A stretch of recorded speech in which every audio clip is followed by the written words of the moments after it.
Les disciples se réunirent après l'ascension, impatients de présenter au Père leur requête au nom de Jésus.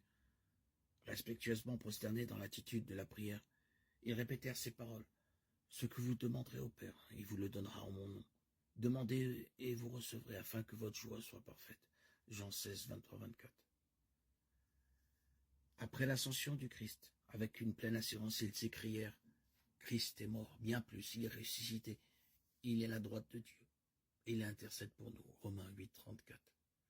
À la Pentecôte, ils reçurent le Consolateur au sujet duquel Jésus avait dit « Il sera en vous », ajoutant « Il vous est avantageux que je m'en aille, car si je ne m'en vais pas, le Consolateur ne viendra pas envers vous.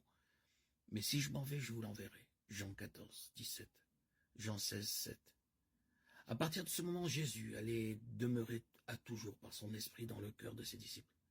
Ainsi, leur union avec lui était-elle plus intime qu'au jour où il était personnellement au milieu d'eux. Nous en témoignons tous. Au travers des siècles, depuis le départ de Christ, de son départ physique, nous tous, croyants, avons reçu l'Esprit de Dieu, l'Esprit Saint, qui nous maintient dans notre foi. Et notre union avec Jésus est beaucoup plus intime qu'au jour où il était personnellement au milieu des disciples. L'Esprit Saint nous guérit, nous transforme. Et nous en sommes tous témoins. Moi-même, témoin vivant, par mon baptême le 26 septembre 2019, où j'ai reçu cette lumière qui a transformé ma vie, mon regard, ma façon de voir les choses. Mon cœur différent, mon esprit différent, ma vie différente. Ma vie avec le Christ, par cet esprit, est plus intime, plus forte, plus puissante que lorsque je lisais l'évangile de manière intellectuelle, avec une foi de façade extérieure.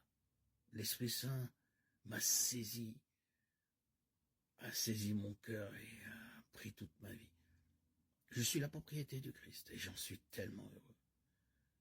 Ma foi était petite comme un grain de sénévé, tel que l'Évangile le proclame. Et aujourd'hui, elle emplit toute ma vie. Je vis par la foi, je marche par la foi. Je vais à mon assemblée par la foi. Tout ce que je fais est intimement lié à la foi en Christ, par cet esprit qui est toujours là, présent, puissant en ma personne et en tous ceux qui croient. La lumière, l'amour et la puissance de Jésus m'a transfiguré. Je suis toujours dans l'étonnement, dès mon réveil, de voir cette régénération, cette vie vivifiante qui m'anime. Je témoigne de cette force puissante et j'en suis tellement reconnaissant pour avoir pris comme appui le Seigneur Jésus-Christ. Pendant 34 ans, plus de 3 décennies, dans cette maladie invisible qu'on appelle la bipolarité, et dans des dédoublements de personnalité et autres problèmes d'ordre psychologique, psychiatrique, avec des hospitalisations suivies, des médicaments et des rendez-vous sans fin. Il a fallu que le baptême transforme ma vie, que tu puisses venir, Seigneur. Merci, je te rends grâce, je te rends gloire, je te remercie, Seigneur, et je t'adore pour m'avoir sorti de ce bourbier, de cet enchevêtrement, de ce désordre mental, psychologique. Tu es venu et Tu as nettoyé mon esprit. Aujourd'hui, mon discernement, la clarté qui est dans ma vie intérieure, dans mon mental, dans mon intellect, témoigne que j'ai vécu une nouvelle naissance. Ma mémoire reste, bien sûr. Je suis né juif, d'une famille juive traditionnelle, avec tous les devoirs d'un juif.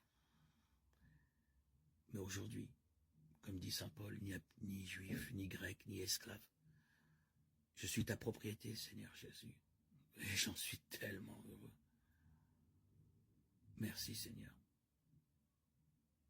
par ton grand amour. Seigneur Jésus, par ton esprit, toi mon sauveur, tu as transformé mon cœur par la puissance de ton amour, par la parole de ton évangile. Tu m'as donné la consolation et l'espérance forte et puissante que tu reviendras, Seigneur Christ.